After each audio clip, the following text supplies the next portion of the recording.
Begoña Arana ha dedicato su vida a ayudar a las comunidades de riesgo en España.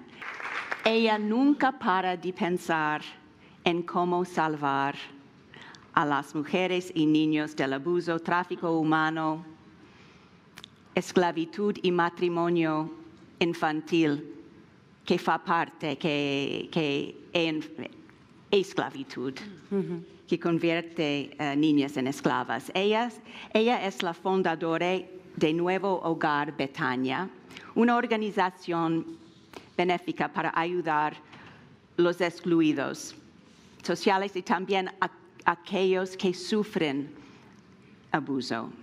La reina de España está continuamente apoyando el trabajo de Begoña. Ella también ganó el premio Princesa de Girona en 2019. Tu trabajo incluye más que la simple prevención del matrimonio infantil. Trata sobre salvar a las niñas y mujeres de cualquier explotación. Sí. ¿Cómo comenzó a interesarte este tipo de causas y por qué ese día es así importante hoy día para ti? Bueno, muchas gracias. A ver, yo conecto con el delito de la trata de seres humanos en todas sus modalidades, incluyendo el matrimonio forzoso. En el año 2011, cuando empiezan a acudir y a recibir España pateras cargadas de mujeres en estado de gestación a término. Cuando pues se consideraba que estábamos recibiendo exclusivamente inmigración ilegal. No había ninguna situación que reglase, digamos así, la situación que estábamos pasando, ¿no? Solo llegaban mujeres jóvenes o mujeres casi que acababan de cumplir la mayoría de edad o niñas que por las pruebas biométricas que le hacían los pediatras pues se veían que eran menores de edad, ¿no? Entonces, esa recepción masiva de mujeres desde el 2011 al 2018 nos hizo introducirnos en la protección de esas niñas y de esas mujeres que llegaban a la costa gaditana, ¿no? Detrás de eso me agarro firmemente a esta lucha imparable, incansable y de diario, porque una de las mujeres que recibo en nuestro centro, pues resulta que habían sido 25 mujeres explotadas sexualmente, casadas forzosamente en sus países de orígenes y eran menores de edad en aquel momento. Cuando llegan a España después de todo el camino migratorio, pues ya se convierten en mayores de edad, ¿no? Y una de ellas, pues resulta que me dice, pariendo en el paritorio, que quería que yo fuera la madre de su hija. Y ahí es donde pues conecto realmente con todo lo que es esta casuística, todo lo que es la lacra de la explotación en todas sus dimensiones. Y a partir de ahí, bueno, pues tomo voz de ella a través de la empatía máxima de lo que sufren las mujeres.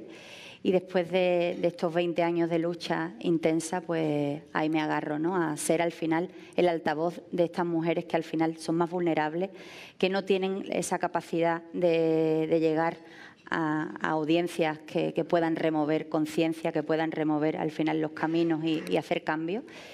Y ahí estamos luchando hacia la protección de todas las que sufren cada día todos los delitos. El delito de la trata en todas sus modalidades, incluyendo el matrimonio forzoso, infantil a la vez. Y es una lucha pues incansable, pero que nos toca mucho por hacer. España ahora mismo está en una situación muy complicada. Estamos recibiendo a muchísimas mujeres y niñas en unas situaciones de fragilidad máxima.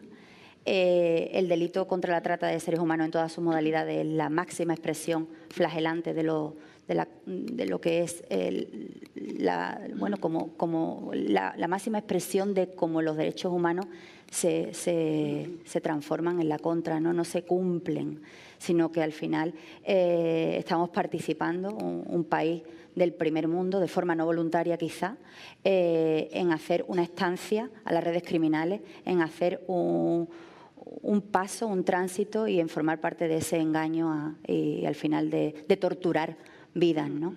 De las niñas y de las mujeres, que después trabajar en la recuperación emocional es algo infinito, es algo muy traumático, es algo que no se cierra a una fórmula matemática, que es un camino muy, muy débil, que tiene muchos baches, muchos altibajos.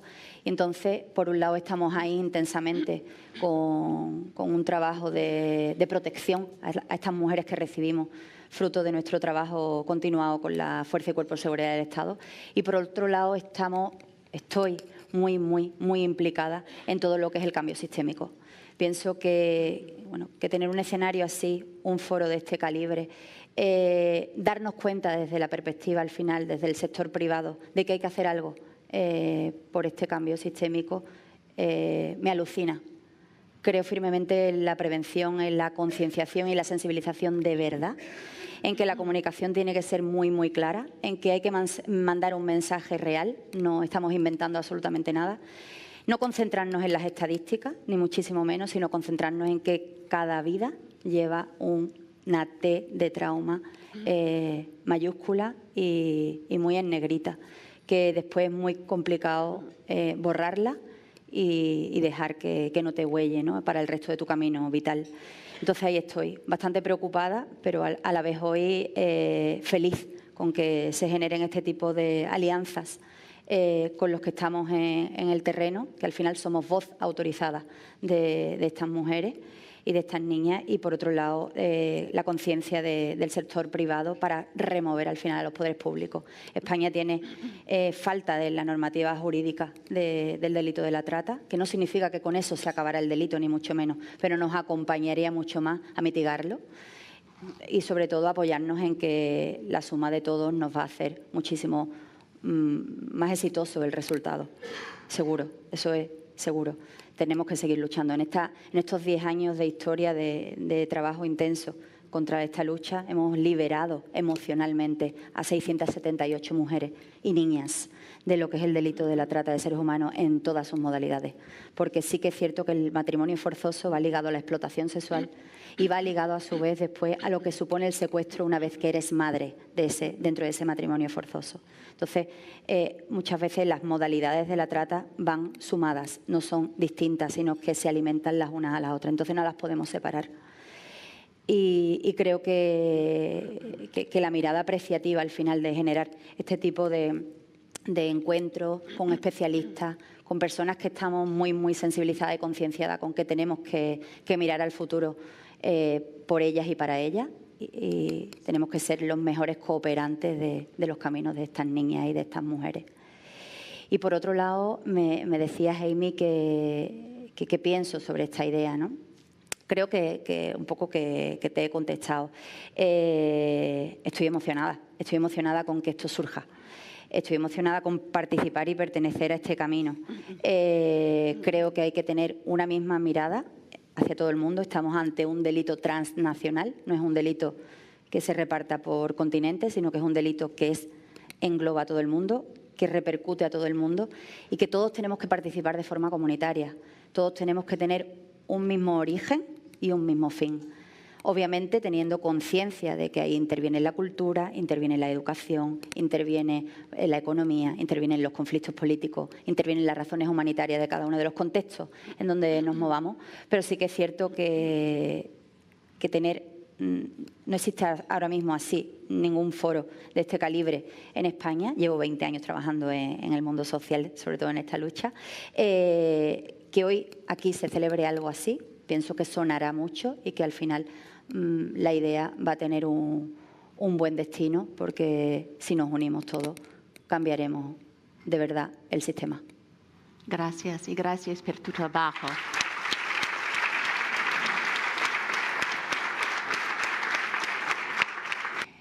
¿tú piensas que más educación para todos, no solo las comunidades en riesgo vulnerables, es la clave para generar un cambio en la sociedad?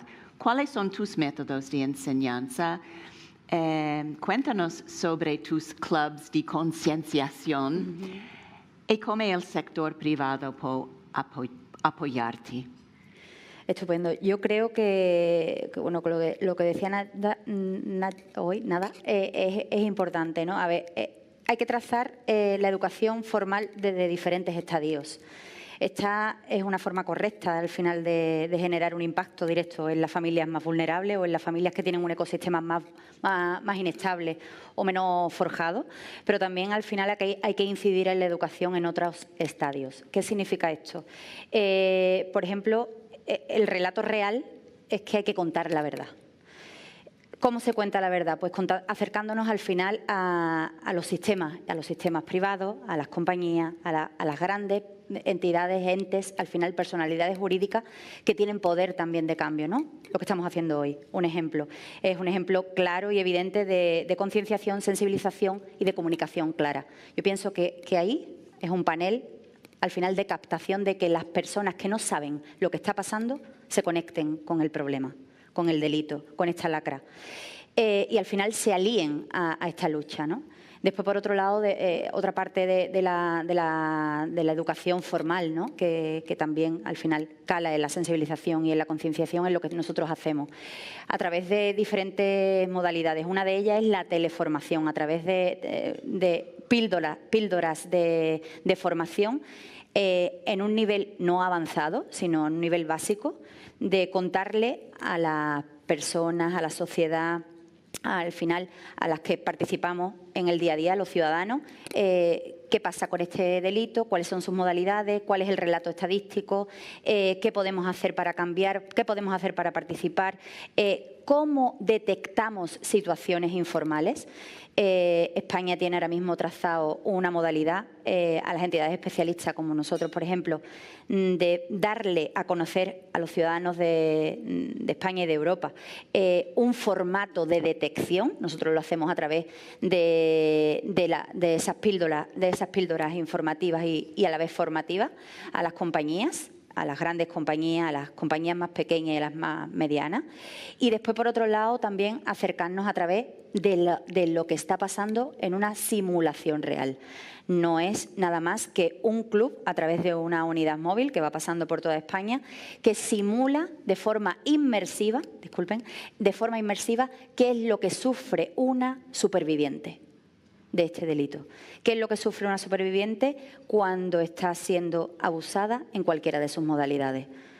Bien el matrimonio forzoso, que no estoy contrayendo un matrimonio de forma voluntaria, sino que hay alguien, sobre todo mis padres, que me han forzado a generar este matrimonio. Después, por otro lado, simula también lo que vive una mujer, una superviviente, una víctima, cuando está siendo explotada sexualmente. También hay un monográfico de qué pasa cuando estamos ante una mujer víctima que ha sufrido, una mujer o niña, siempre hablo de mujer, incluyendo niña, una extracción, por ejemplo, de órgano, que es otra modalidad de la trata, o también cuando estamos ante una situación de explotación laboral. Que casi todas, como os digo, me gustaría que se os quedara muy en el tintero, que cuando estamos hablando de matrimonio forzoso siempre va sumado a la explotación sexual, física y a la violencia psicológica. Entonces, ¿qué hacemos? Nosotros, a través de este canal, lo que generamos es el impacto real. Ver en directo qué sufre una mujer en un club que simula eso. Simplemente es un club que va moviéndose por España, es totalmente inmersivo y es impactante porque al final empatizas con la situación, pisas esa tierra y sientes lo que ellas sienten, simplemente dolor, trauma, máximo expresión de lo que es la violencia en todas sus vertientes. Creo que hay que seguir sumándose. Al final es un momento también en el que las compañías, entre las grandes empresas y que las personas se sumen a estas 3 oportunidades, opciones. Betania es una entidad acreditada especialista por el Gobierno de España a través de un Real Decreto que nos da ese amparo de que al final somos especialistas para trabajar en el cambio, ¿no?